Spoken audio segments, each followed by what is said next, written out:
Bonjour à toutes, bonjour à tous, je suis Lucie Passard et vous ouvre une nouvelle fois les portes d'À Voix Libre.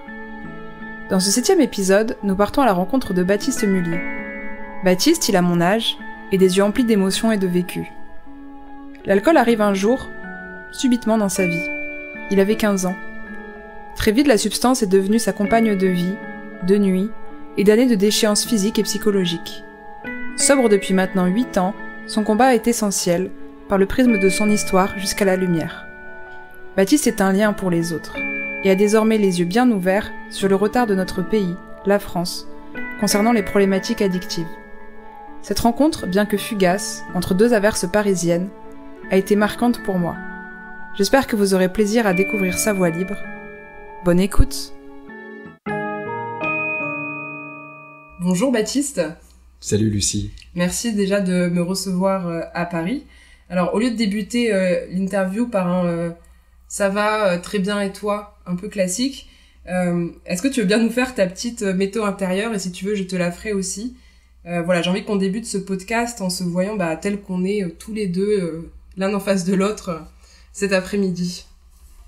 Ouais, c'est une bonne première question, parce que on a toujours l'habitude de répondre ça va mécaniquement, et qu'on manque cruellement d'introspection, je trouve. Mais moi je dirais que c'est nuageux. C'est assez nuageux, un peu de pluie, des éclaircies aussi que j'essaye de remarquer, mais en ce moment, je crois que j'ai surtout besoin de vacances, j'ai besoin d'un peu de couper. En fait, c'est comme le temps parisien d'aujourd'hui. Exactement. Mais en plus, c'est marrant, moi je suis vachement sensible à la météo normale. Donc quand il fait lourd comme ça a des impacts sur mon état. Oui, et puis là il pleut, il y a un petit brin de soleil, et puis il se remet à faire tout gris. La fenêtre est derrière moi, mais ouais. J'ai dû dire exactement ce qui se passe dehors. Exactement, c'est ça. Et je pense que la mienne de météo, c'est un peu celle-là aussi, qui se rapproche un peu de ces temps de montagne très changeants. Il faut savoir que moi, hier, je suis allée faire la fête, ce qu'on considère être quelque chose de positif, et finalement, on se rend compte que on peut avoir cette espèce de nuage gris qui arrive sur les lendemains, et ça va être très intéressant du coup de pouvoir parler de ces mécanismes-là avec toi. Alors, quand on s'est parlé la première fois, et que je t'ai dit que j'avais un podcast militant, parce que c'est comme ça que je le définis en général, toi tu m'as dit que tu te reconnaissais pas dans ce terme de militant, alors que pour moi, tu es quelqu'un qui milite, même si c'est à ta façon, mais c'était un terme que je pouvais facilement t'associer. C'est quoi pour toi un militant, et pourquoi tu te reconnais pas dans cette définition? Ça vient de beaucoup de préjugés, je pense, ou d'idées préconçues de pour moi ce que c'est le militantisme. Mais moi je vois de l'énergie, je vois de l'exubérance, je vois des voix qui portent, je vois on brandit des panneaux et on descend dans la rue, je vois tout ça. Très cliché. Très cliché, hein. Et t'as pas l'impression que ta voix porte avec ton compte, avec tous ces messages que tu reçois? Je suis entendu, j'ai cette chance d'être entendu, et c'est aussi pour ça que je suis présent sur les réseaux. Mais c'est vrai que j'essaye simplement d'être un lien, j'essaye simplement d'être une personne que j'aurais aimé croiser, et c'est-à-dire une personne qui est à l'écoute, une personne qui laisse place à un cadre d'expression à tout le monde, parce que cette maladie, l'addiction, est une maladie qui est très honteuse, avec beaucoup de culpabilité, beaucoup de tabous, et donc élever la voix sur le sujet, c'est vachement compliqué. Donc se tourner vers des personnes qui nous comprennent, et si jamais c'est moi cette personne-là, c'est là ma place. Ma place, elle est là. Et donc si c'est pas le terme militant, comment toi tu te définirais? Est-ce que c'est simplement patient expert, auteur, aidant, accompagnant? Un peu tout ça. Je crois que j'aime pas forcément les étiquettes, ni qu'on me mette dans un moule, mais je dirais un lien. Je suis un lien, un accompagnant vers les soins. Lien. Un lien, ouais. C'est là le cœur de l'interview, parce qu'on va parler d'addiction, on va parler notamment de l'alcoolisme. Toi, ça va faire bientôt 10 ans, je crois, que tu es sobre. Ça fait 8 ans maintenant. 8 ans, presque 10 ans. Ouais, faut pas mettre la charrue avant les bœufs. C'est ça. Donc que tu pratiques la sobriété. parce que tu as été toi-même alcoolo-dépendant et aujourd'hui tu ne bois plus d'alcool. Est-ce qu'en vrai, ton tout premier verre d'alcool, tu t'en souviens? Déjà, je suis agréablement touché que tu parles d'alcoolodépendance parce que t'aurais pu employer le terme alcoolique, qui est un terme très très lourd en représentation négative. On a beaucoup de clichés dès qu'on aborde ce terme. Et puis surtout, il est souvent utilisé enfin, on en rigole, on en blague, on se charrie entre nous. Moi, je faisais ça, hein. À 20 piges, on se traitait d'alcoolique pour rigoler et on n'avait pas la mesure. On n'avait pas conscience de ce qu'il y avait derrière ce terme. Et en fait, derrière ce terme, il y a une maladie, il y a surtout beaucoup, beaucoup de souffrance. Donc, en fait, une de mes missions aujourd'hui, c'est de déconstruire aussi tous les préjugés qu'il y a autour de ce terme et de l'employer à bon escient. Comme on a aujourd'hui compris que pour certaines maladies mentales, ça sert à rien de se traiter avec ce terme, l'alcoolisme c'est pareil, se traiter d'alcoolique, ce n'est pas drôle parce que c'est de la souffrance. Mais ça, il n'y a pas que sur l'addiction qu'on l'entend, ça peut être moi par exemple qui ai un trouble de personnalité borderline, le nombre de fois où je suis en terrasse et où quelqu'un va dire va utiliser ce terme en disant non mais là c'est complètement border, ou cette personne elle a quand même des tendances bien borderline, et donc dans ce moment-là je me tais. Mais ça peut être aussi, on va utiliser les termes de bipolaire et schizophrénie très souvent à mauvais escient, par exemple parce que quelqu'un a un changement d'humeur, ou en plus souvent on confond la schizophrénie avec le TDI, c'est ça, le trouble dissociatif de l'identité, donc on va avoir tendance par exemple à mélanger les deux. Donc oui, c'est des termes qui sont mal utilisés. J'ai pas répondu à ta question. Non, c'était la question sur le premier verre. Ah oui, est-ce que je m'en souviens? Parce que tu sais que moi je m'en souviens. En fait, j'ai vraiment le souvenir notamment du mariage de mon oncle et ma tante, et j'étais vraiment pas grande, quoi, 7-8 ans, et j'avais le droit au fond de champagne de tout le monde, et comme j'étais très maligne, et que c'était un peu pour faire comme les grands, finalement, j'ai bu beaucoup de champagne ce soir-là, et après, c'était presque devenu un peu l'habitude, sauf que je me suis rendu compte récemment que à 7-8 ans, dans tous les cas, ton cerveau n'est pas encore formé de la bonne façon. Et c'est arrivé aussi à mon petit frère qui, lorsqu'il avait 4 ans, a confondu, il n'a pas été très surveillé à ce moment-là, il a été prendre des cocktails qui sont très colorés, il faut dire ce qui est, qui ressemblent parfois à des boissons pour enfants.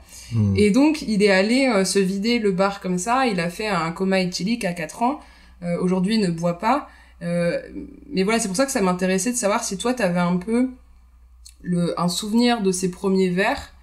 Sinon, je crois que ça débute vraiment dans l'adolescence, ta consommation.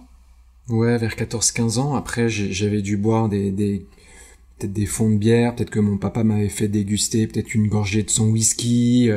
Après, j'ai des souvenirs aussi sur une plage l'été, d'avoir fait un peu le mur et d'avoir un peu bu, etc. Mais c'est pas des souvenirs très marqués. Je dirais que mes souvenirs marqués sont quand je commence véritablement à associer l'alcool et la fête. En fait, pour être totalement transparent, c'était lors de ma première soirée parisienne. Première soirée parisienne, c'était au collège, et mon profil anxieux a refait surface. Je suis quelqu'un qui a sûrement des phobies sociales, qui est très introverti. J'étais très angoissé aussi, mais je voulais pas le montrer. Et donc, quand on me propose de boire un verre, parce que c'est comme ça qu'on fait, et qu'avant d'arriver à une soirée, il faut boire, le concept du before, quoi.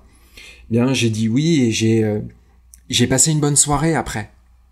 Et donc, mon cerveau, qui ritualise énormément les choses, et qui en fait a associé l'alcool à ce côté festif, convivial, super pouvoir, parce que je vais être capable d'être drôle, je vais être capable de danser, je vais être capable d'approcher les filles, je vais être capable et la liste est quasiment infinie, mais l'alcool devient une pilule magique très très rapidement. Et donc comme j'associe l'alcool à toutes ces choses positives, eh bien mon cerveau ne peut plus faire la fête sans boire, sans passer par cette phase de before qui devient un passage incontournable très vite en fait. Moi, si j'essaye de me souvenir de ces premières soirées, je dirais même que c'est instantané. Je ne sais plus faire la fête sans boire. Dès ma première fois, j'associe l'alcool et les soirées. Et ensuite, ça s'accumule.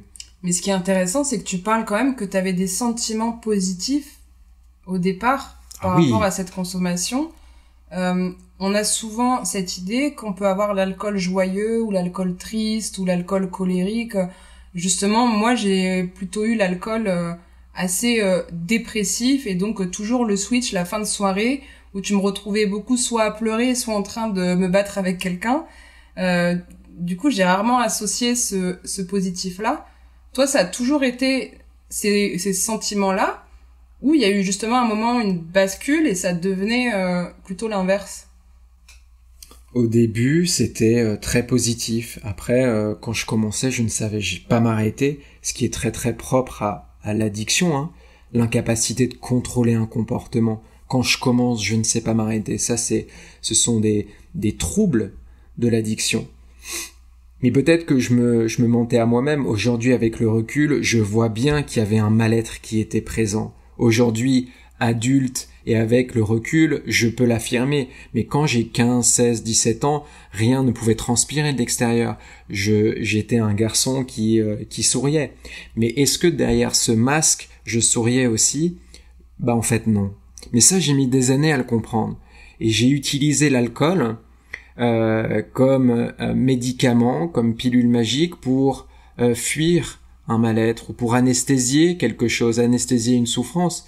Après, est-ce que c'était conscient? Bah non, je crois pas, c'était inconscient. Il a fallu que je passe par des phases très douloureuses et que l'alcoolisme s'installe pour ensuite me rendre compte de toutes ces choses-là dans l'abstinence.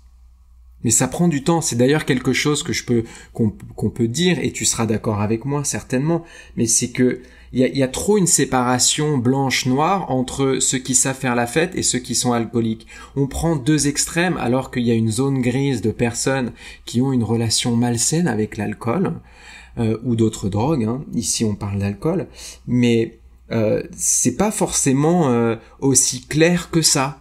On parle d'une drogue légale qui présente des risques, donc essayons d'être davantage en conscience de ce que c'est ce produit-là. Qu'est-ce qui fait à notre mental? Qu'est-ce qui fait à notre psychisme? Qu'est-ce qui fait dans notre cerveau? Documentons-nous, qu'on soit dépendant ou non. En fait, soyons un peu plus curieux et en conscience par rapport à cette drogue. C'est exactement ce que j'allais répondre, mais tu l'as dit tout de suite. C'est une drogue qui est légale. Est-ce que l'alcool est une drogue comme les autres? Finalement, tu vas aujourd'hui au supermarché, t'as des rayons entiers, au frais, à disposition. Quand t'es en ville, c'est là une bonne partie quand même de ton début de soirée, voire de ta nuit.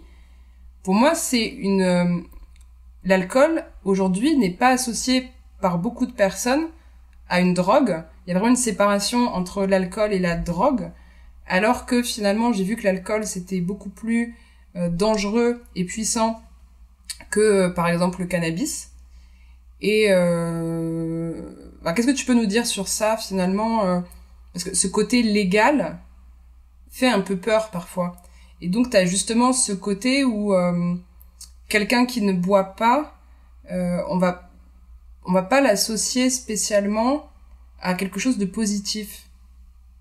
Ah bah moi j'étais comme ça, hein. Je méprisais ceux qui buvaient pas, je voulais pas les inviter, je considérais qu'il y avait qu'une seule manière de faire la fête et c'était d'avaler ses shots plus vite que les autres, que c'était un signe de reconnaissance, que c'était un signe de popularité, que c'était... En fait, je crois que j'ai été vraiment en recherche de reconnaissance et que le Baptiste sobre, quand il se regarde dans la glace le matin, bah il s'aime pas.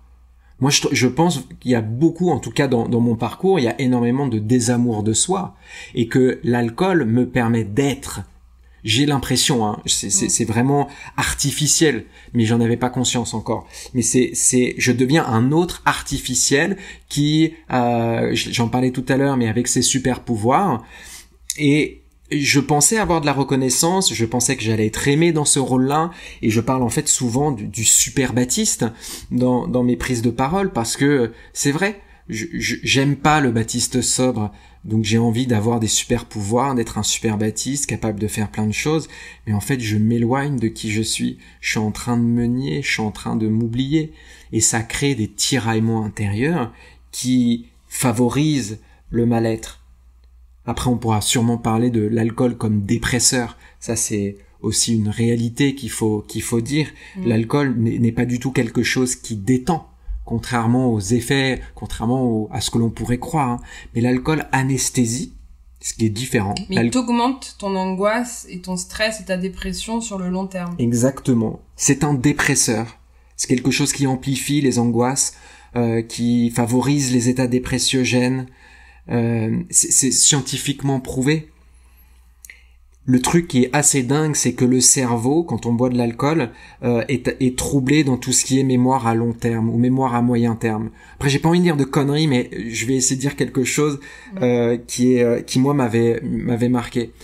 En fait, pourquoi est-ce qu'on a envie d'alcool même après certains regrets, qu'on a culpabilisé et qu'on a fait de la merde et que en fait on se dit plus jamais dès le réveil? C'est que le cerveau, quand on boit de l'alcool, va uniquement retenir l'aspect première demi-heure, détente, un peu anxiolytique, le plaisir, un peu de la récompense, quoi. Ah, je me détends enfin, ou en fait, quelle que soit l'utilisation qu'on en a, pourquoi est-ce qu'on va vers l'alcool? Pour quelque chose, est-ce que ça nous l'apporte? Peut-être que ça nous l'apporte les premiers moments. Mais ensuite, tout ce qui se passe ensuite, le long terme, la descente, la gueule de bois, la culpabilité, les dégâts sur notre santé mentale, voire même notre santé physique si on se met en danger. Le cerveau va pas le mettre en lien parce que l'alcool, pas détruit, mais déséquilibre, j'ai envie de dire, la mémoire à long terme. Et donc c'est pour ça, tu me dis si je suis pas très clair, mais c'est pour ça que 2-3 jours après, on a à nouveau envie d'alcool et on se dit mais j'ai oublié. Oui, c'est ce que j'allais te demander. Parce que c'est comme beaucoup de personnes, je pense, je l'ai vécu. Ne serait-ce que par exemple ce matin, je me suis réveillée, je me suis dit hier soir, j'ai pas du tout tenu mon engagement de boire très peu finalement. Et il y a eu ce truc de là vraiment, je vais faire une grande pause avec ça parce que j'en ai vraiment marre des matins comme ça où je me réveille où du coup je suis pas la Lucie qui peut être très extravertie, très joyeuse. Finalement, je sais que je vais passer la journée un peu à voir tout en noir, chaque réflexion qu'on va me faire, chaque rencontre, je vais pas être là. Et donc j'ai ce côté aussi de me dire là, pause. Et puis parfois donc je vais arrêter pendant un certain temps et donc je vais me sentir bien et à ce moment-là mon cerveau va oublier. Et pareil, c'est là où on reprend. Mais il y a aussi, quand on commence, et c'est là où je trouve que c'est dangereux, quand on commence à associer l'alcool, justement, avec ce côté récompense, comme si on avait tué le capteur de la récompense, en fait, dans notre cerveau, et que c'est, j'ai hâte que cette journée se termine, cette journée de travail, là, par exemple, j'ai la boule au ventre, mais je vais pouvoir rentrer chez moi et me faire ma bière. Ah, ça a été la fin de semaine, j'ai été très productif, je m'autorise de boire. Et ça, je trouve ça assez dangereux quand ça commence à se mettre en place. Et je ne sais pas si ça provoque ça chez tout le monde ou sur très peu de personnes. J'ai pas d'exemple. Moi oui, les personnes que j'accompagne, c'est un peu la même chose, mais c'est la maladie. La maladie s'appelle la déréglementation du circuit de la récompense. Et en fait, qu'est-ce que c'est une addiction? Une addiction, c'est un comportement qui va nous procurer soit du plaisir, soit du soulagement, et qui va nous apporter des impacts négatifs sur le long terme. C'est vraiment les impacts négatifs sur le long terme qui vont déterminer si on est dans l'addiction ou dans une consommation saine. Mais il y a aussi un autre aspect, c'est le quand je commence, je ne sais pas m'arrêter. C'est qu'un jour, parfois, peut-être qu'on se dit je vais arrêter, et en fait on n'y arrive pas. Donc l'addiction, c'est un comportement dans lequel on cherche un soulagement ou un plaisir, les impacts négatifs, et en fait j'ai du mal à arrêter.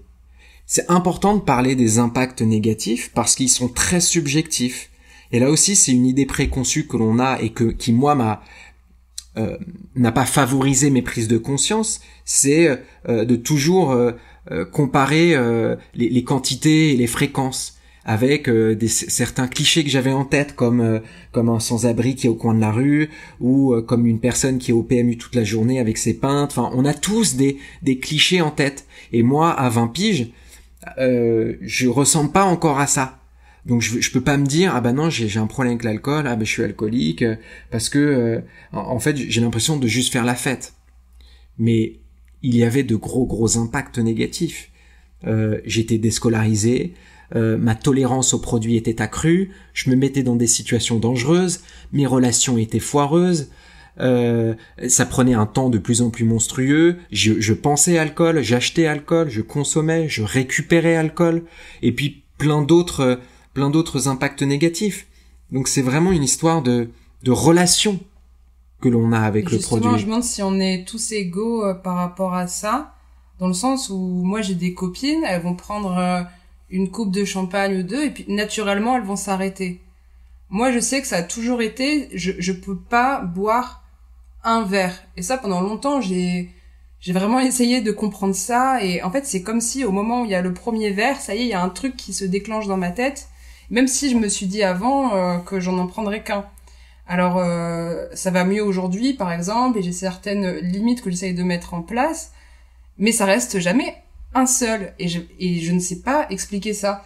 Et quand je vois certaines personnes, voilà, elles prennent un verre ou deux, et puis tu vas leur reproposer, et elles vont te dire non là je suis bien, enfin tu vois. Et moi en fait le meilleur qu'on puisse faire pour moi, c'est après de ne pas me reproposer, ou de savoir que enfin d'être un peu conscient de ça et me demander comment ça va, et c'est ce que j'essaye aussi de mettre en place. Mais t'as des gens qui naturellement vont s'arrêter, et qui aussi ne vont pas y penser. C'est-à-dire à un moment je me suis rendu compte que j'avais des copines ou des copains même qui passaient un mois ou deux sans boire, parce que finalement il y avait pas eu d'occasion spéciale, il y avait pas eu, et donc ils s'achètent pas d'alcool, parce que ça aussi, avoir l'alcool à la maison et s'acheter de l'alcool à la maison, c'est assez différent d'aller le prendre en soirée ou en société.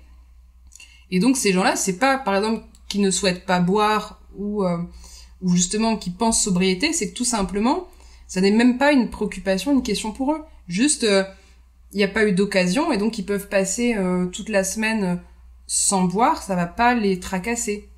Et c'est là où je me demande si on est tous égaux, et si finalement on commence pas à pouvoir dire qu'il y a de l'alcoolodépendance dès lors même que ça devient un sujet, et qu'on combat avec soi-même en comptant ses verres, en se demandant si c'est bien raisonnable là de sortir ou d'en acheter, et où finalement il y a tout un dialogue intérieur qui se met en place, alors que ça n'est même pas un sujet pour beaucoup de gens. Ouais, non mais c'est passionnant. Mais je pense que en fait c'est un sujet qui est très tabou. Mais je pense que beaucoup se posent des questions. Beaucoup essayent de se mettre des limites. Mais parfois quand on est trop tout seul, on n'arrive pas à se structurer. Moi j'ai eu besoin d'aide pour prendre conscience de certaines choses. On va sûrement y revenir, mais parce que là je sais pas si je suis très clair, mais en fait j'aimerais rebondir sur un truc que t'as dit, c'est que une personne qui a une relation malsaine avec l'alcool est à la recherche des effets. Ça c'est hyper important d'en prendre conscience. Être à la recherche des effets, c'est déjà une relation qui peut être considérée à risque. Ça veut dire que je ne sais pas déguster. Et moi ça a été le cas. Mais tu penses toi qu'il y a des gens qui boivent pour pour la dégustation? Moi je suis sûr, ouais. Par exemple, même dans un événement mondain, tu vas à une expo d'art, on te sert une coupe de champagne, est-ce qu'il n'y a pas le côté plaisir aussi de la détente? C'est l'effet ressenti de la détente qui va être apprécié. Après, le côté dégustation, ça m'a toujours fasciné, et j'ai même passé un diplôme moi et mon vin, et donc le côté connaître les cépages, les producteurs ou autres, ça m'intéressait énormément. Et je connais des gens qui sont aujourd'hui dans ces métiers-là, et c'est fou parce qu'il y a vraiment, oui, ce côté dégustation est très sain, alors que ils baignent là-dedans toute la journée, ils passent leur temps à déguster, et ça me fascine, parce qu'à un moment donné j'avais pensé me reconvertir dans le vin. Aujourd'hui, voilà, c'est pas quelque chose que j'ai envie de faire, parce que je connais mes fragilités aussi. Moi aussi, je suis ébahi. J'arrive même pas forcément à comprendre que des gens ont une relation saine. Je les jalouse en fait, ou je les ai longtemps jalousés en me disant mais pourquoi eux ils ont pas de problème et que moi j'en ai un, et ça nourrissait énormément de culpabilité parce que on associe l'alcoolisme à un manque de volonté. Et je me disais pourquoi est-ce qu'il y en a qui y arrivent et pas moi? Moi j'ai envie d'essayer de me maîtriser, j'ai envie de continuer à essayer. Et je suis rentré dans un engrenage où je pensais que c'était qu'avec la force d'une volonté, j'allais pouvoir m'en sortir. Et en fait, non. Il y a aucun lien avec, c'est une maladie, en fait. C'est pas un manque de volonté, c'est une maladie. Et, bon, je sais que c'est difficilement entendable. Moi, en fait, c'est pas un manque de volonté parce que j'ai la plus grande volonté du monde, moi, pour acheter de l'alcool quand je veux et aller faire des kilomètres pour acheter mon alcool, pour lutter. Là, j'ai de la volonté, mais... Tu sais, il y a beaucoup de gens qui vont pas comprendre ça alors qu'eux-mêmes, ils sont fumeurs. Et les personnes qui sont vraiment fumeurs et qui écouteront cette interview, je suis sûre qu'il y en a certains qui sont capables, un dimanche, d'aller faire 30 kilomètres en voiture pour aller trouver le seul tabac ouvert parce qu'ils n'auront pas leur clope. Donc, et ça, finalement, la cigarette, on l'a un petit peu plus mise sous le tapis et c'est un peu devenu un sujet... je veux dire, on va rarement reprocher à quelqu'un d'être fumeur, tu vois, ça passe mieux. Mais il y a quand même ce mécanisme aussi qui est là. Ah bah ouais, ça reste une drogue. On va dire la volonté, mais quand tu te retrouves comme un con à faire... autant de kilomètres juste pour ton paquet parce que tu peux pas attendre le lendemain matin, c'est grave. Et ça, c'est des situations que j'ai vécues et heureusement, ça, je m'en suis sortie et je ne les revivrai plus. Mais tu vois, quand on parlait là d'identifier un peu pourquoi tu buvais, ça, fallait que je parle de ça. C'était en fait quand j'étais vers Bergerac au mois de mai. Bon, je raconte pas toute l'histoire, mais je tombe dans une église sur un bouquin de Louise Hay ou Hay, je sais pas comment ça se prononce. C'est un peu controversé, mais c'est une auteure New Age et finalement j'ai trouvé plein de réponses dans ce livre, mais à tous les niveaux, ne serait-ce aussi que sur les questions d'amitié et de santé. Et du coup, à la fin, t'as une sorte de tableau avec à chaque fois une maladie et à l'intérieur de toi ce qui peut l'avoir provoqué. Et finalement, oui, l'impact de ce qu'il y a dans ta tête sur ton corps et qui s'exprime ainsi. Et donc, elle note alcoolisme, rejet de soi, sentiment d'inutilité et d'inaptitude. Et ensuite, toxicomanie, se fuir et ignorer comment s'aimer. Et j'ai trouvé ça assez intéressant parce que c'est un peu ce que tu nous disais finalement. Donc, je crois qu'elle a pas de tort. Non, moi j'adore et je suis content que tu ressortes ces phrases-là. Ça montre qu'en fait l'alcoolisme finalement pourrait ne pas être considéré comme le problème, c'est la réponse au problème. Moi j'ai choisi l'alcool pour anesthésier, alors c'est marrant parce que je suis d'accord avec les deux. Pour moi, alcool, cannabis, les raisons, en fait, moi je ne m'aimais pas. Je voulais anesthésier quelque chose, je voulais fuir, je me sens inadapté. Et l'inutilité, est-ce que ça te parle? Ah ouais, je me sentais inutile ou pas assez digne d'être reconnu, d'être aimé. Je me sentais indigne, ce qui pourrait peut-être être mis en lien avec l'inutilité. Je me sentais pas assez, quoi. Pas assez. Et l'alcool me donnait des super pouvoirs et j'avais l'impression que dans ce côté artificiel, j'allais être suffisamment reconnu. Mais tu vois, qu'est-ce qui a marqué sur le cannabis ou la toxicomanie? Se fuir et ignorer comment s'aimer. Mais voilà, moi je savais pas m'aimer. Et j'en ai parlé avec un ami où on se pose ces questions de l'addiction, il m'a dit mais moi c'est exactement ça. C'est ignorer comment s'aimer. C'est je m'aime pas, j'aimerais bien, mais je sais pas. Donc il y a la substance. Mais c'est tellement intéressant parce que ensuite dans ma reconstruction, le sevrage, etc., j'ai eu ce désir de comprendre les choses. L'abstinence, ce n'est pas juste l'arrêt d'une substance nocive, c'est il faut tout reparamétrer au niveau mental. C'est supprimer tous les toxiques, quoi. et de comprendre les raisons pour lesquelles on s'est tourné vers l'alcool ou une autre drogue et que c'est devenu le médicament, la pilule magique pour soigner quelque chose, en fait, sans, il y a tout qui remonte. L'anesthésie n'est plus possible. Moi, j'ai été confronté à des émotions ou à des traumas qui sont ressortis et je l'ai reçu en plein fouet parce que je n'avais plus l'alcool pour anesthésier. Ça a été très violent. Mais aujourd'hui, je considère que ça a été ce chemin inévitable pour enfin oser aller voir ce qui causait mes souffrances. Il fallait que j'aille regarder au plus profond pour commencer à soigner. En fait, je trouve que l'abstinence, c'est un cadeau que l'on peut s'offrir. L'esprit clair, c'est ce qui va nous apporter la conscience nécessaire pour aller regarder ces choses-là.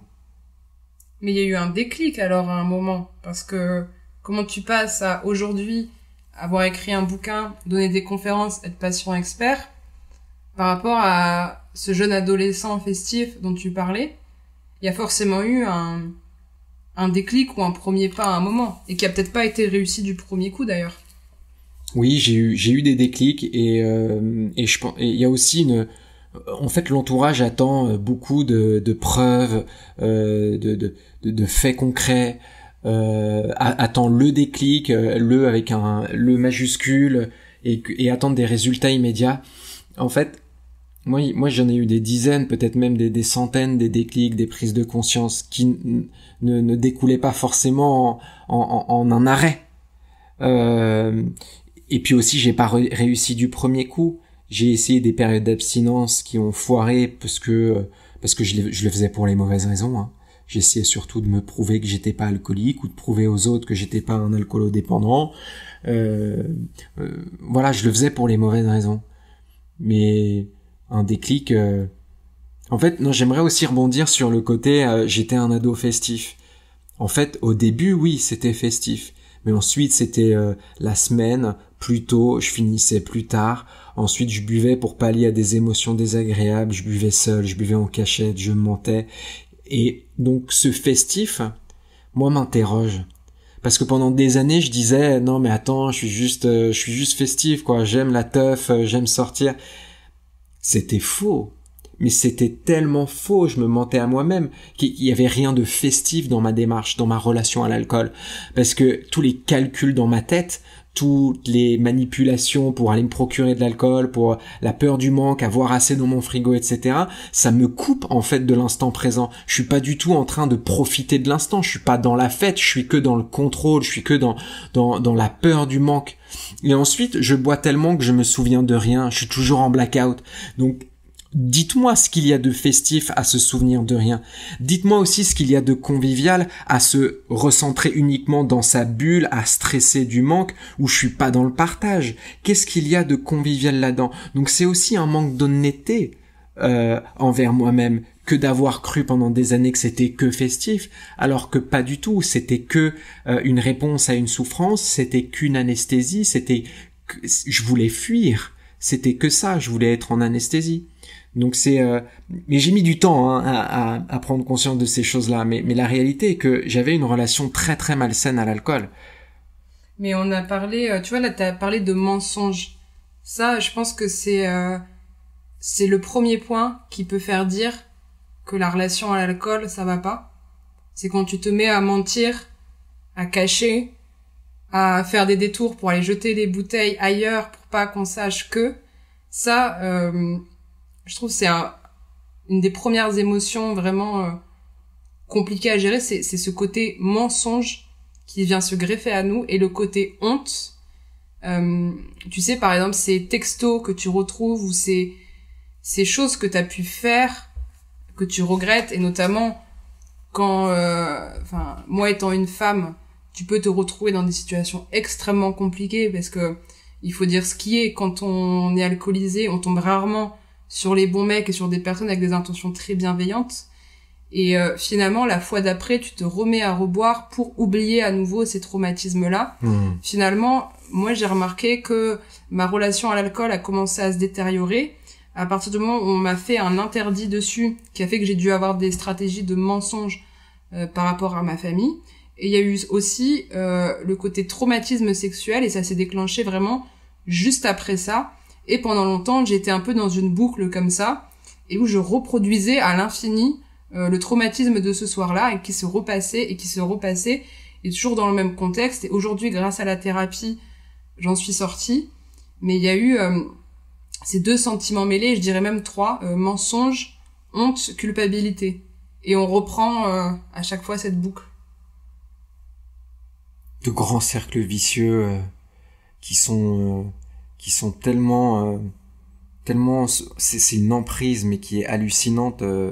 L'alcool que je connais bien dicte ma vie, dicte mes pensées, et surtout vu que c'est un dépresseur, j'y reviens un petit peu, il y a de la négativité qui s'installe, il y a des états un peu dépressiogènes, donc évidemment que notre estime, notre confiance en soi est impactée, et vient encore s'installer l'alcool de plus en plus pour pallier à tout ça. Mais si on y réfléchit bien, c'est l'alcool qui crée le problème, et en fait je le soigne avec l'alcool. Et donc moins je vais bien, plus j'ai besoin d'alcool. Mais en fait, dans tout ça, c'est l'alcool qui initialement a créé le problème. C'est dramatique. Moi, j'insiste, mais l'alcoolisme, il y a tellement de souffrance en ce monde à cause des addictions. Il y a rien de drôle dans tout ça. Prenez conscience des risques, s'il vous plaît. Prenez conscience que l'alcool, même si c'est légal, comprend des risques.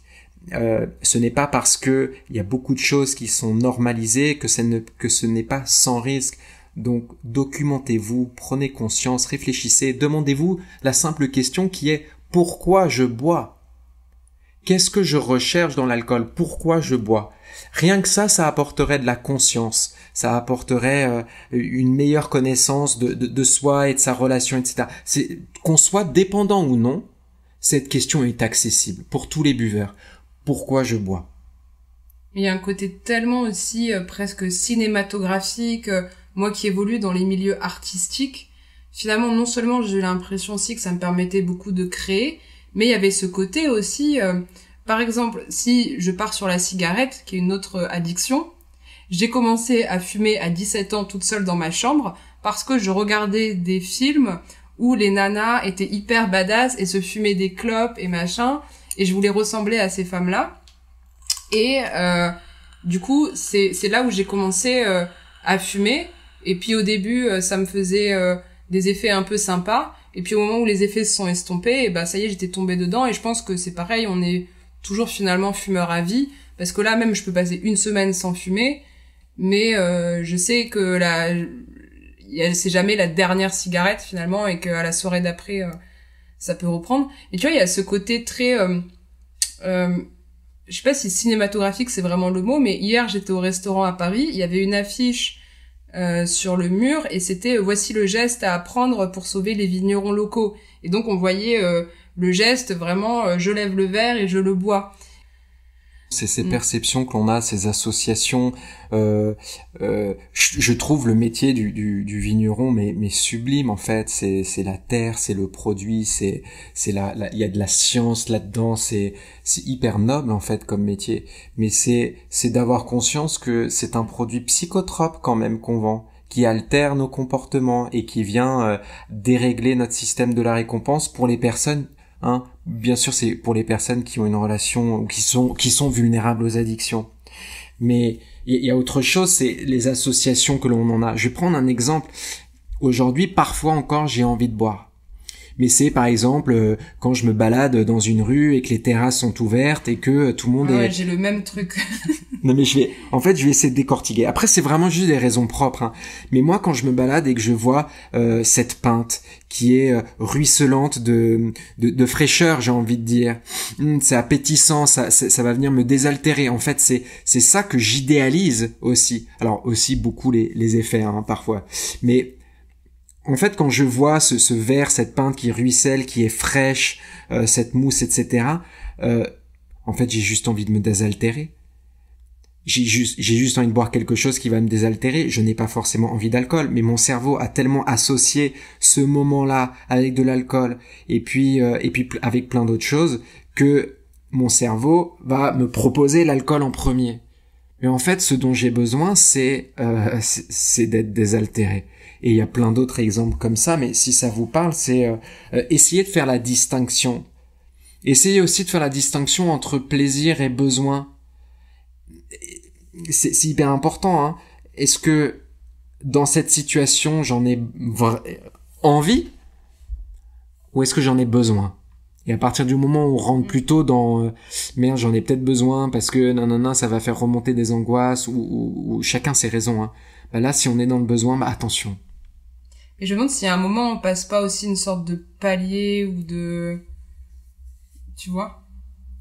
Mais les barrières tombent petit à petit. Je trouve que j'ai été dépendant à des contextes.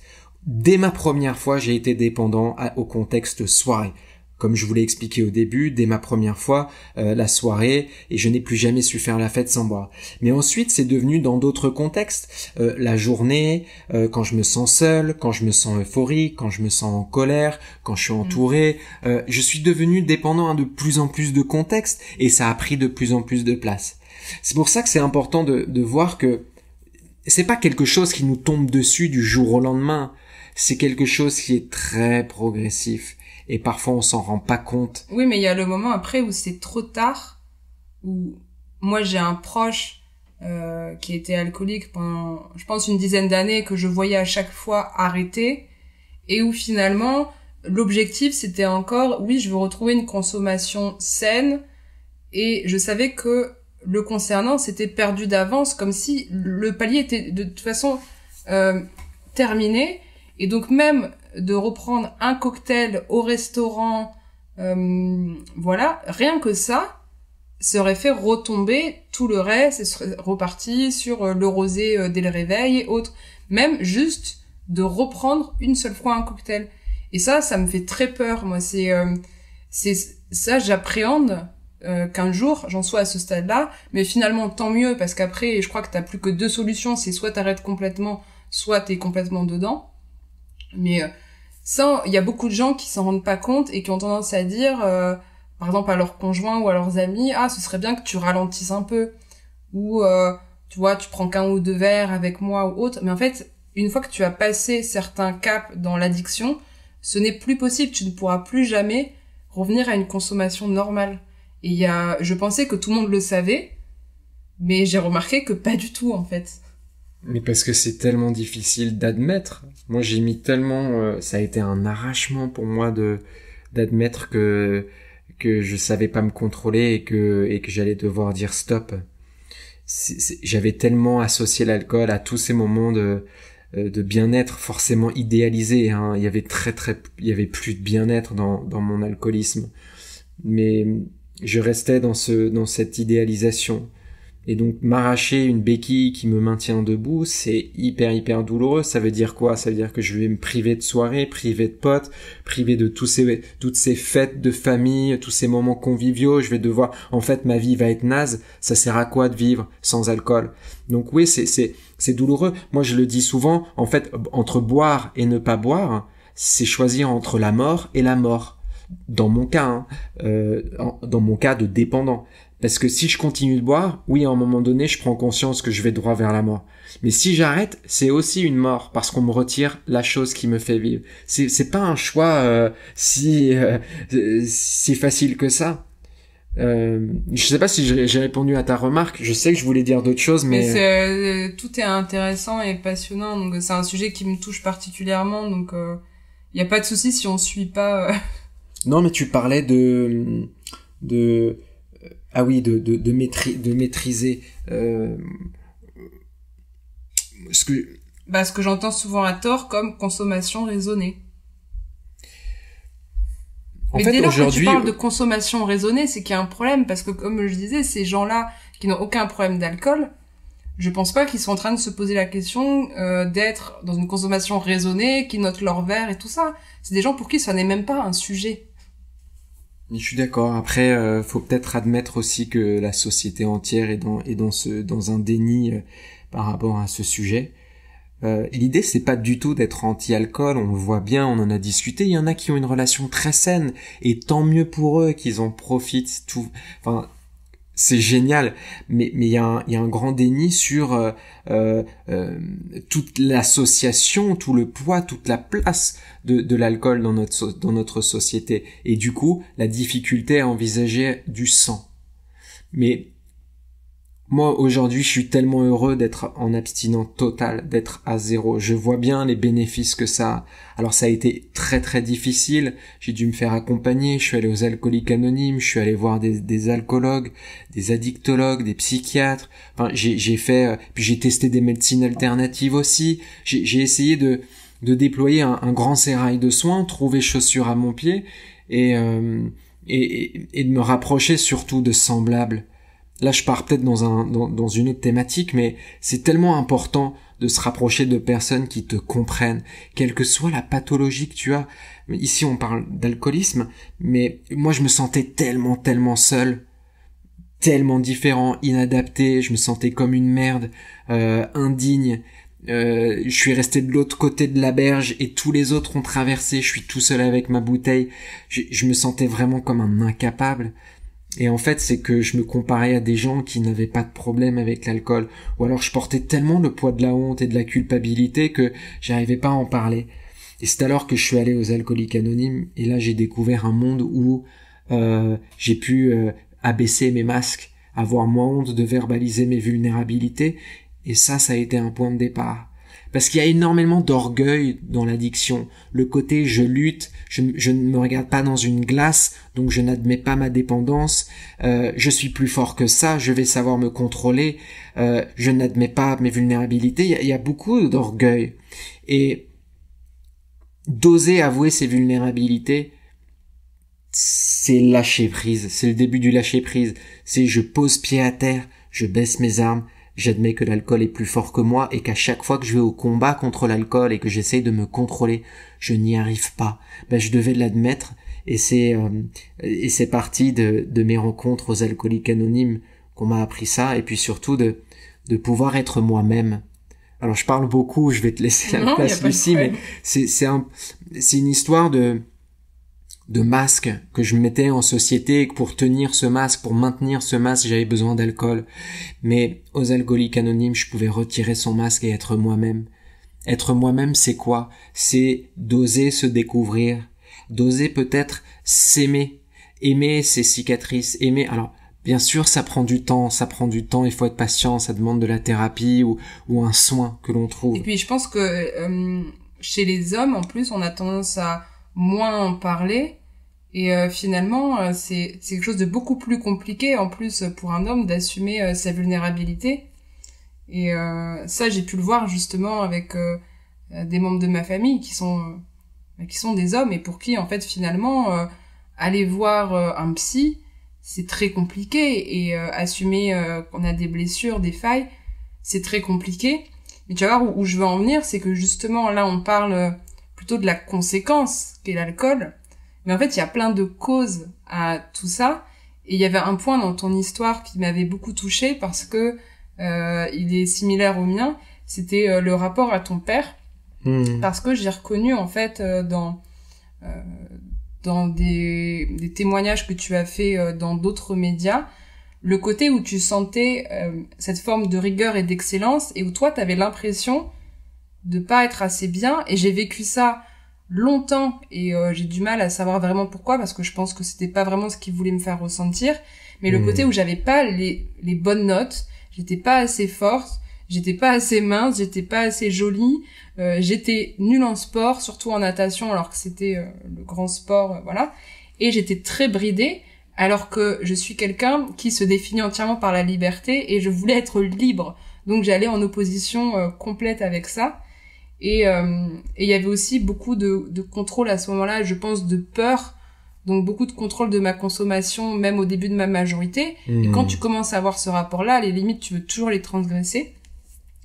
Et donc, finalement, je me suis dit que dans derrière chaque histoire un petit peu d'addiction, il y avait ce côté-là. Alors, il y a sûrement des raisons génétiques.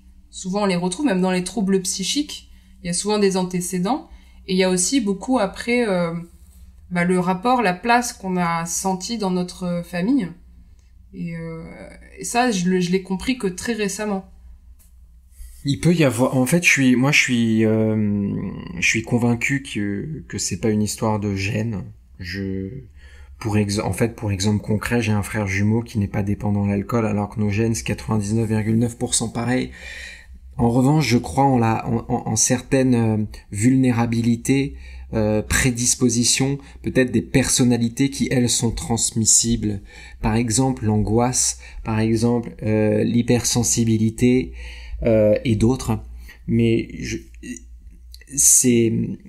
l'hypersensibilité ou l'angoisse sont des facteurs de risque.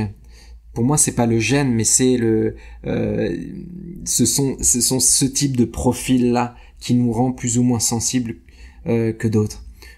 Je suis anxieux, je suis hypersensible. En fait, je suis clairement sensible aux addictions. Donc voilà le petit apport que je voulais rajouter.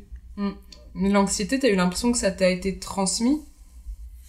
Oui, je crois de ma maman. Une certaine fragilité psychologique ou vulnérabilité, parce que ce terme fragile il est dégueulasse en fait, c'est rien. Par rapport à mon papa, un sujet que t'abordes, je me sentais je savais pas comment le rendre fier, un peu comme toi. Je me sentais pas adapté, ou je voulais être quelqu'un de différent que ce qui voulait me projeter. Je savais pas trouver ma place dans tout ça, et en même temps, petit garçon, j'avais besoin d'avoir sa fierté, sa reconnaissance, son amour, mais je m'identifiais pas à tout ça. Et ça a été un point de départ de mon mal-être, de comment rendre fier papa. Et je suis jamais assez. En fait, je vais jamais réussir à avoir son regard aimant. Ça a été une pression, de l'exigence, c'est jamais assez, faut toujours faire mieux. Une prison. Je l'ai vécu comme une prison en fait. Et donc moi qui suis exactement comme toi, une âme libre, quand je découvre l'alcool, waouh, en fait, je vais pouvoir planer dans un monde rose, un monde de bisounours. Au début, mais qui m'apporte cette liberté. Mais encore une fois, qu'est-ce que c'est artificiel?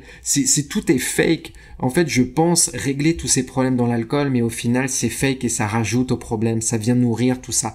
Donc en fait, je tombe et en plus, voilà, comme c'est une drogue addictogène, je sais plus me départir de tout ça. À un moment donné, je suis dépendant de l'alcool.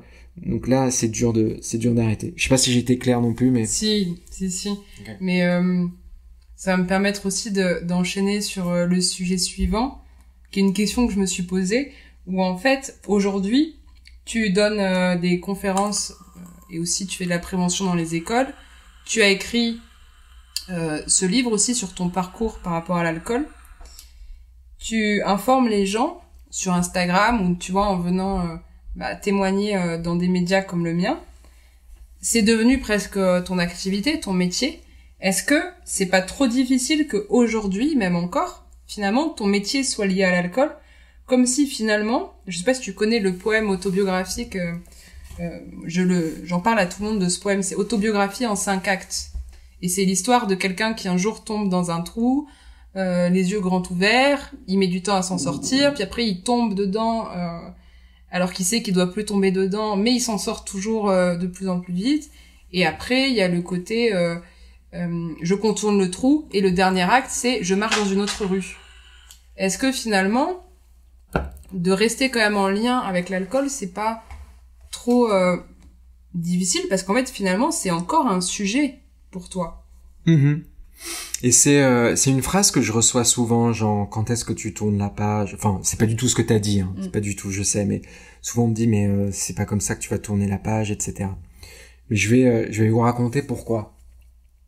En fait, je vivais beaucoup au travers des désirs des autres. C'est ça qui m'a grandement aussi détruit, c'est que je disais oui à tout pour faire plaisir aux autres, notamment un chemin études, taf. Je pensais qu'on était valorisé que d'une seule façon, et donc quand je choisis l'abstinence, je pense que l'abstinence va être juste le fait d'arrêter de boire, mais je change pas grand chose d'autre, je reste dans ce même chemin tout tracé, les choses que l'on projetait sur moi. Et au bout de 2 ans d'abstinence, je me rends compte que mon abstinence est très vulnérable, très fragile, parce que je suis resté dans ces codes qui n'étaient pas mon chemin à moi, et je suis retombé en dépression sévère, traité médicamentalement parlant. J'ai à nouveau suivi des périodes ou même des ressentis que je voulais même plus connaître. C'était tellement de souffrance et je voulais plus vivre ça. Et en fait, c'était le signe que je ne m'étais toujours pas affirmé, que j'avais toujours pas trouvé ma place dans ce monde. Je vivais toujours un peu sans but, sans sens, etc. Et mon hypersensibilité, c'est aussi cette quête de sens, cette quête de profondeur. Et c'est alors que je commence à écouter mes tripes, que je commence à écouter mon cœur, qui me dit de transmettre aux autres. J'avais des choses à dire, et notamment aux jeunes, de dire que l'addiction ne discrimine absolument personne, qu'on peut être jeune et sensible aux addictions. Et je me suis lancé dans l'écriture. Et pendant l'écriture, je découvre le patient expert, donc cette certification qui me permet d'accompagner des personnes qui souffrent d'addiction. Et c'est une histoire de trouver sa place. Je me sentais tellement inadapté dans l'alcool. C'est pour ça que j'ai bu en perte d'identité totale. Et en fait, pour structurer mon abstinence, j'ai dû trouver ma place. J'ai dû me sentir utile. Et je dis pas que je vais faire ça toute ma vie, mais aujourd'hui, ma place, là où je me sens en accord avec moi-même, c'est en transmettant, et c'est en parlant, et c'est en disant toutes les choses que j'aurais aimé entendre. Et c'est comme ça, en fait, que je tourne la page. Le bouquin que j'ai coécrit d'ailleurs en littérothérapie, ça a été une thérapie par l'écriture, un livre qui s'appelle « D'avoir trop trinqué, ma vie s'est arrêtée », que j'ai donc coécrit avec Judith Lossman, pour moi, m'a libéré de tous ces traumas. En fait, aujourd'hui, j'accepte mon histoire. Je n'ai plus peur d'aller voir ce qui m'a traumatisé, toutes ces cicatrices et tout. Ça ne me fait plus peur. Il n'empêche que j'ai beaucoup d'émotions à y revenir à chaque fois, mais ça ne m'ébranle plus. Je suis à l'aise, je suis en paix, je me suis pardonné. Et c'est ce livre-là qui m'a apporté les mots et ce qui me rend capable de te parler aujourd'hui. C'est tout ça forme partie de ce chemin de la reconstruction. Une abstinence, ça se vit de X façons différentes. Le tout, c'est d'améliorer sa qualité de vie et d'être en accord avec soi-même. Aujourd'hui, je me sens en paix et en accord. Et donc, c'est comme ça que je tourne la page. Et puis, c'est important que les gens témoignent. C'était ce que je voulais faire moi aussi à travers le podcast. C'était un peu comment toutes ces voix-là, je peux les réunir sur une plateforme. Mais je pense qu'au final, aller interroger les autres, je témoigne aussi moi-même parce que finalement, ça m'a permis moi d'avoir d'autres personnes que je choisissais parce que les sujets m'intéressent et qui avaient plus les mots ou la capacité d'en parler que moi. Et petit à petit, au fil des épisodes, là, ça y est, je commence à livrer des petits bouts de mon histoire, voilà, mais ça reste encore compliqué. Donc, heureusement qu'il y a des gens comme toi. Et je trouve aussi qu'on commence à aller un peu dans le bon sens. Alors, ça reste très lent, tu vas nous dire ce que t'en penses. Mais là, que la parole se libère, parce qu'on a eu des témoignages ces derniers mois. Il y a eu, par exemple, l'humoriste Jérémy Ferrari. Il y a eu Gad Elmaleh. Il y a eu Benjamin Biolay. Il y a quand même des gens qui disent oui, voilà, j'ai été alcoolique dans ma vie.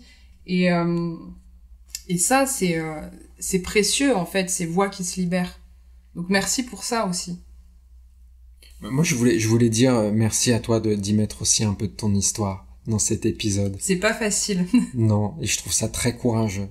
C'est ce que je dis, c'est d'oser montrer ses vulnérabilités, il y a rien de plus courageux. En fait, ce qui est difficile, je trouve, c'est au début, quand tu l'assumes pas, t'es vulnérable et t'es attaquable.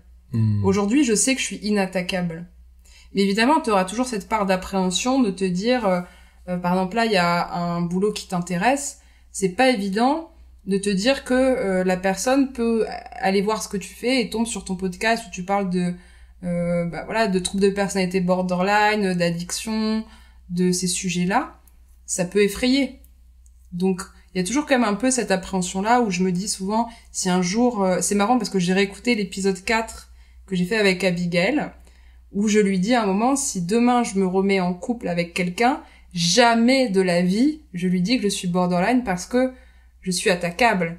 Et notamment quand t'es une femme, et ça on l'a vu avec l'affaire Johnny Depp, vraiment, on a tellement plaqué une image dans laquelle je me reconnais pas du tout, et Abigail non plus, du borderline, que ça peut faire peur et ça peut être retourné contre soi. Aujourd'hui, je l'assume complètement, ça fait un tri radical dans ma vie, mais je me sens pas attaquable sur ça, si ce n'est sur des côtés professionnels ou autres, parce qu'il y a toujours un contexte pour tout. Mais ça, c'est nouveau. Et aujourd'hui, je te dirais plus, si un homme rentre dans ma vie, ça va être l'une des premières choses que je vais lui dire. Et en espérant que justement ce soit pas quelqu'un qui fasse des dégustations de vin tous les jours en face de moi, mais ça va être des sujets essentiels parce que j'ai compris aussi ce que c'était vraiment l'amour cette année. Et il y a ce côté où si tu n'es pas toi-même complètement avec aussi ses failles et ses vulnérabilités, ça ne fonctionne pas. Et donc comme quoi, c'est ma vie n'est encore pas ce que j'aimerais qu'elle soit, mais à travers ce podcast, on peut sentir des cheminements. Et, je vais rajouter un truc, je te remercie tellement pour ces mots parce que ça me permet de dire que c'est tellement plus vaste que l'addiction. C'est l'acceptation de qui on est et parfois quand on n'accepte pas qui on est, on fuit dans des produits psychotropes ou des drogues, etc. Il y a des raisons, hein. Mais ça va tellement plus loin que j'ai un problème avec l'alcool. C'est tellement plus profond ça. Et moi, dans mon abstinence, maintenant, je ne supporte plus les masques. Ce que je valorise, c'est l'authenticité. Donc, je t'encourage à être toi, d'être authentique. Mais ça, c'est nouveau depuis quelques mois. Je pense c'est au mois de janvier. Encore une rupture, je dirais même une sorte de relation avortée, un truc qui aurait pu démarrer, qui démarre pas, et où en fait, j'ai vraiment des reproches en face, et ça touche vraiment à qui je suis. Et à partir de ce moment-là, c'était très dur. Il y a un matin, je me suis levée, et j'ai dit, je suis moi, je suis comme ça. Et donc aujourd'hui, évidemment, j'arrive pas dans tous les contextes comme ça, avec mon lot de problèmes et autres, mais si on m'en parle, il y a plein de sujets où, mais vraiment, j'ai aucun problème à en parler. En tout cas, ouais, pour conclure sur ça, est-ce que si là, t'as quelqu'un qui nous écoute et qui sent qu'il a un problème avec l'alcool, et peut-être qu'il en est même pas sûr, déjà, comment il peut le savoir? Et ensuite, toi, qu'est-ce que tu lui conseillerais? Est-ce que c'est vraiment des décisions radicales? Est-ce qu'il faut d'abord, t'avais parlé des alcooliques anonymes, toi aussi, tu proposes des accompagnements maintenant.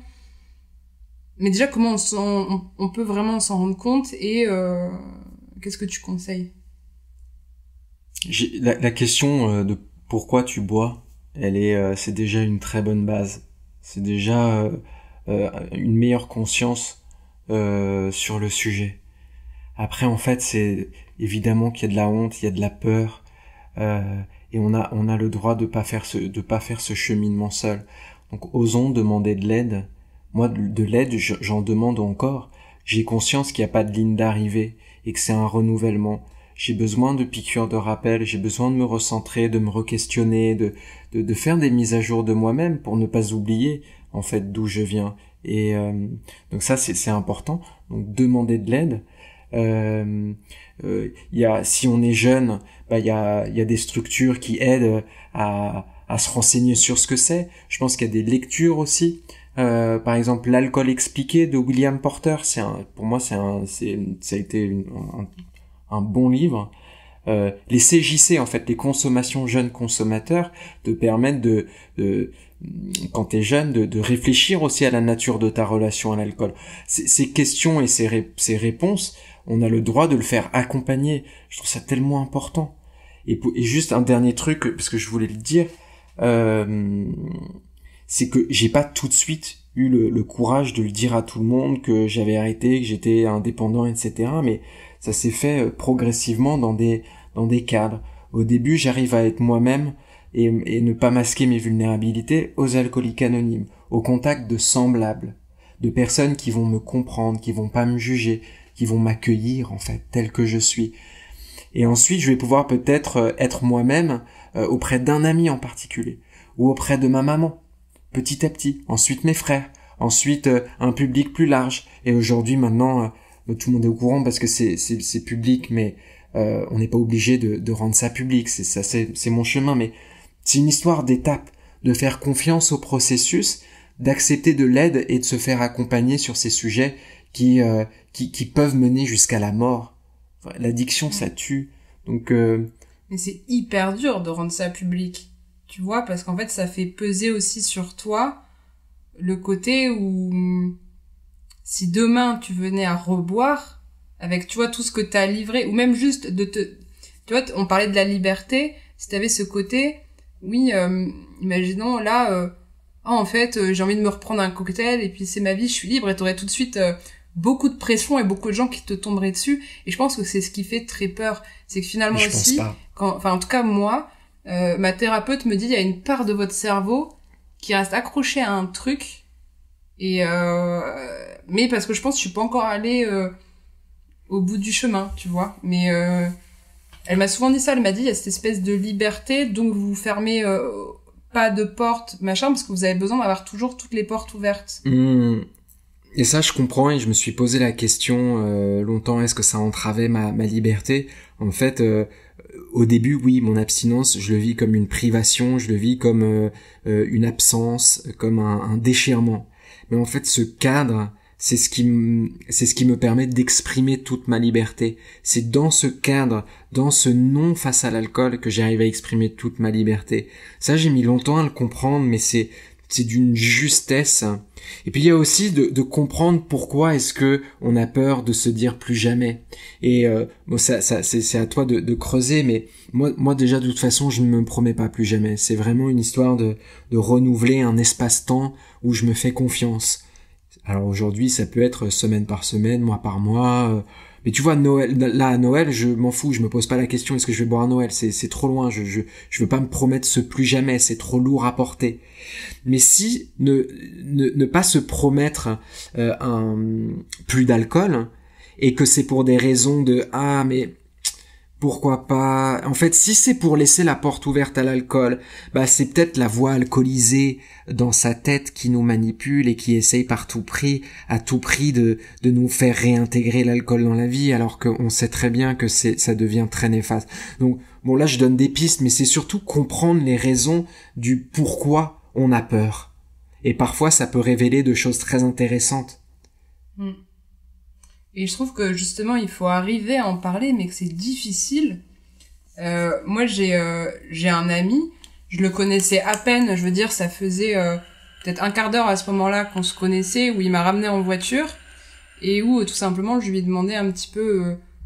j'essayais de le découvrir, quoi, savoir ce qu'il faisait vraiment dans sa vie, parce qu'on se connaissait d'un autre contexte, mais on se connaissait pas en dehors. Et tout de suite, il m'a dit, en ce moment, ma vie, elle est un peu compliquée, parce que j'ai telle addiction à une drogue. Et j'avais trouvé ça assez fou qu'il m'en parle assez directement, et peut-être qu'il avait ressenti chez moi qu'il pouvait le faire. Et j'ai appris, après, c'est vrai que c'est quelque chose, il en a pas...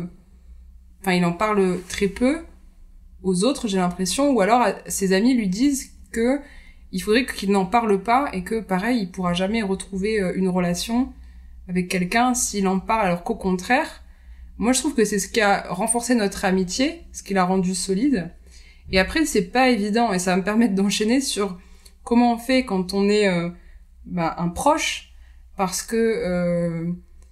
et d'autant plus quand on a un proche qui n'est pas confronté soi-même à ces questions-là.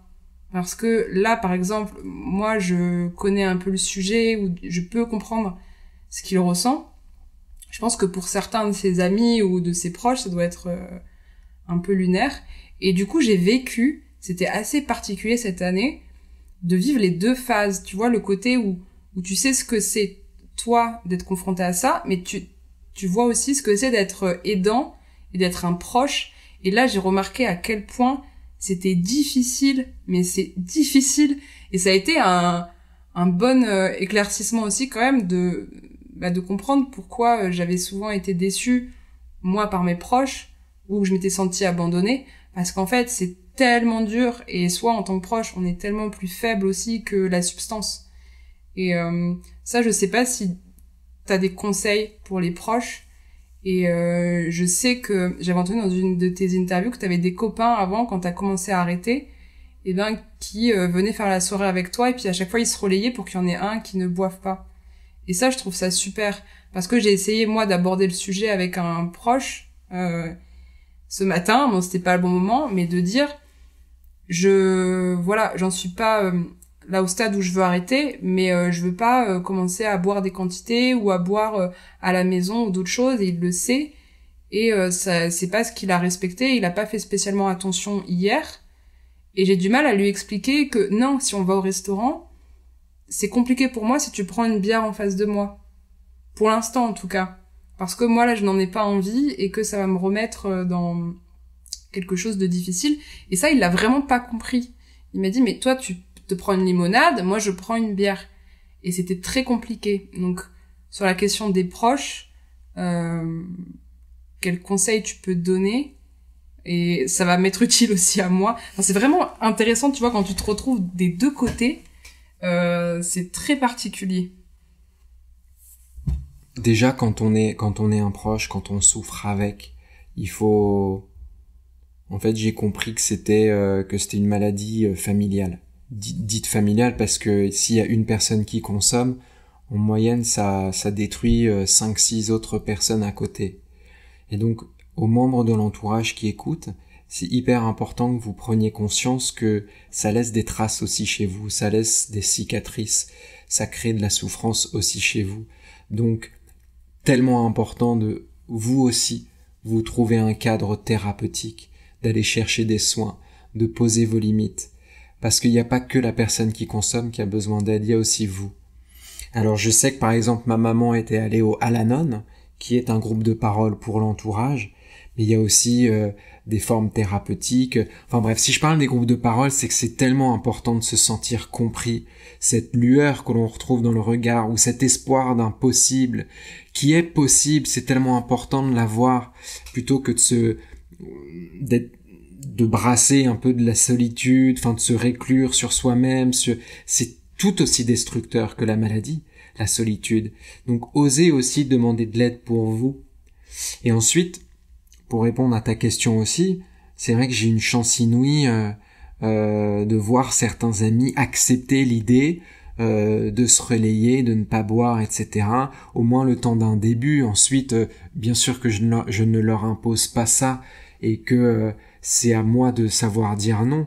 Mais ces petites attentions étaient tellement délicates. Et on a besoin de ça, on a besoin de se sentir aimé, de se sentir inclus, se sentir accepté pour qui on est, même quand on arrête quelque chose qui on le pensait, nous permettait d'être inclus. Je pourrais penser à plein d'autres choses, hein, et puis on est passé d'un sujet à l'autre, il y a tellement d'autres choses que j'aimerais dire. C'est souvent comme ça avec moi. Ouais. Et mais parce qu'il y a des associations justement pour les proches. Et ça, je l'ai découvert. Allez voir le compte Instagram Camila Galapia qui a écrit une BD qui s'appelle Fille d'alcoolo. Je l'ai lu, c'est une tuerie, c'est tellement bien. Son compte Instagram, il est plein de personnes qui font partie de l'entourage. Elle sait très bien de quoi elle parle, elle l'a vécu. Donc allez faire un tour sur son Insta et écrivez-lui si besoin. Et tu sais qu'on peut même soi-même aller voir les associations comme l'ANPA qui est devenue Addiction France. Et moi, j'y suis allée justement pour parler aussi de mon ami et comprendre déjà, parce que la drogue qu'il prenait, la 3-MMC, elle est assez méconnue, on en a beaucoup parlé avec Palmade, mais ça reste quelque chose de différent, enfin, difficilement compréhensible. Et moi, j'ai eu en face de moi, du coup, quelqu'un qui a pu m'expliquer ce que c'était, quels étaient les effets, pourquoi parfois il réagissait comme ça. Et moi je lui ai dit mais je ne sais pas ce que je dois faire, parce que j'ai l'impression que cette année j'ai fait tout de travers, j'ai tout essayé à un moment et ça m'a mise moi en grande souffrance aussi. Et j'ai tout essayé, l'humour, prendre les clés, machin, enfin, tout. Et ça, j'ai eu l'impression en fait de plus éloigner cette amitié qu'autre chose. Et finalement, cette personne-là m'a dit que la meilleure des façons aussi d'accompagner cette personne, c'est de lui laisser la porte ouverte et moi de continuer à vivre et à exprimer mes combats, et notamment contre l'addiction, et que finalement la meilleure des choses que je pouvais faire, c'était aussi de moi prendre soin de moi. Et je vais pas dire montrer l'exemple, mais c'était un peu ça, je pense qu'il a voulu me dire à ce moment-là.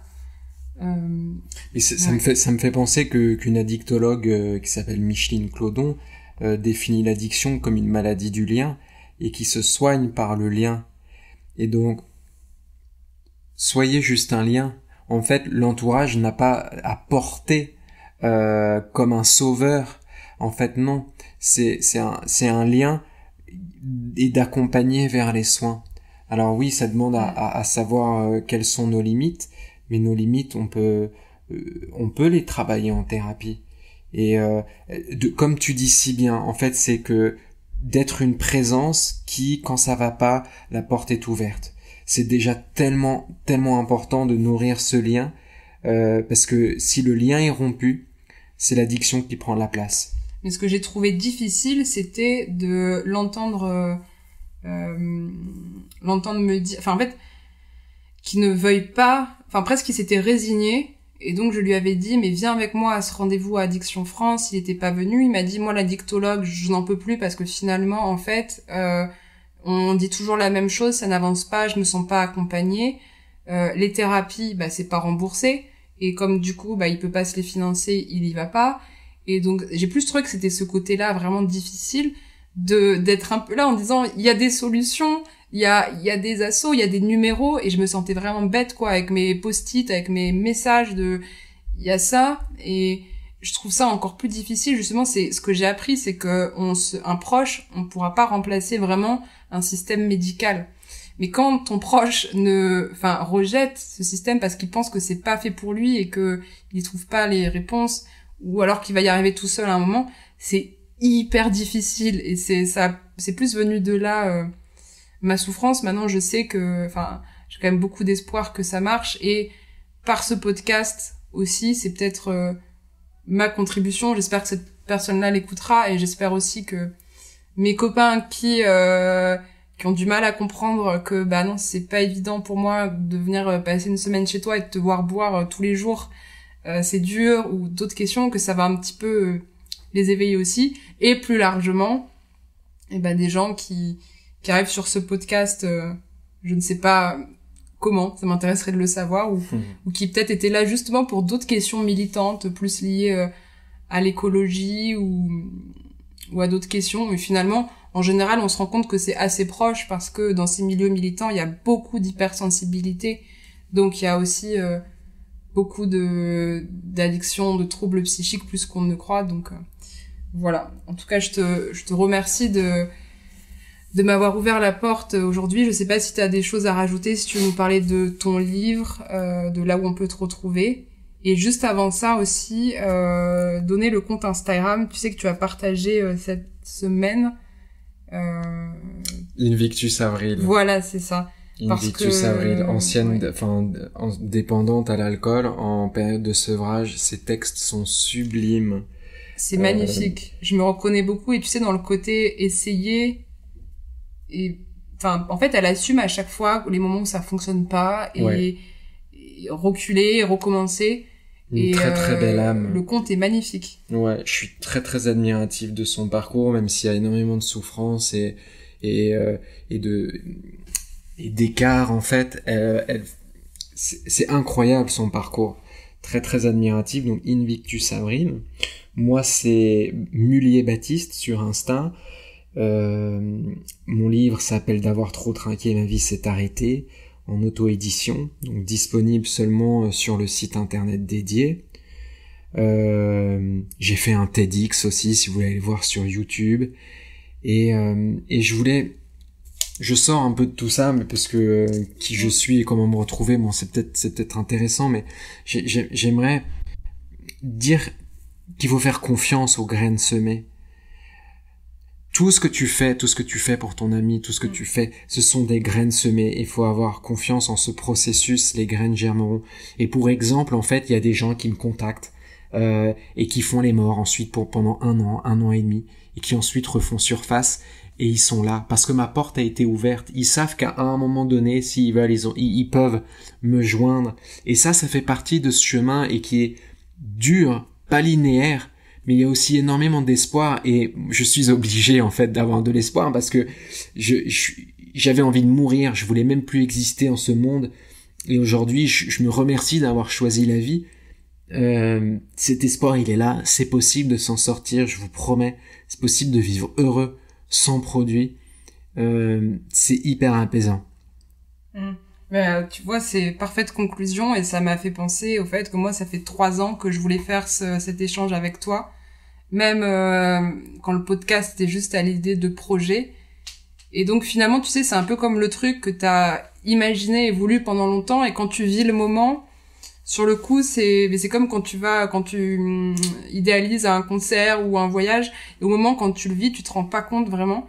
Mais c'est là où je me dis que le chemin, il a vraiment avancé, parce que la première fois que je t'ai contacté, j'avais immédiatement supprimé les messages, comme si je les assumais pas, ou que tu vois, et maintenant le rapport est complètement différent, donc j'espère te revoir dans quelques années avec encore plus d'avancement. Et voilà, si t'as un dernier mot à ajouter, sinon on va en rester là. C'était je te très remercie, intéressant. Lucie, un très très bon moment et des échanges très riches. Je suis très content aussi que t'aies mis beaucoup de ton histoire. C'est encore une fois tellement courageux de ta part. J'aime ces conversations, et quand il n'y a pas que moi qui parle, c'est ça qui est bon. Donc je te remercie. Et pour ceux qui veulent me solliciter, vraiment ma porte est ouverte, ma messagerie elle est ouverte. J'essaye de répondre à tout le monde. J'y arrive encore. Donc n'hésitez pas à m'envoyer un message ou un mail.